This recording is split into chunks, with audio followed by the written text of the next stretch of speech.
Hello friends, today's recipe egg bhurji. దానికి కావాల్సినవి ముందుగా 4 ఎగ్స్ తీసుకున్నాను.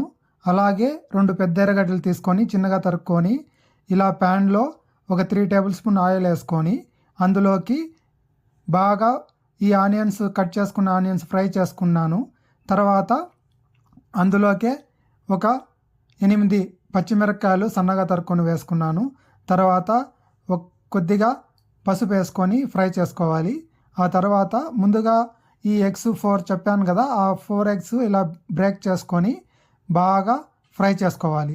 ఫ్రై చేసుకున్న తర్వాత ఇందులోకి మనం కొద్దిగా సాల్ట్ వేసుకున్నాము.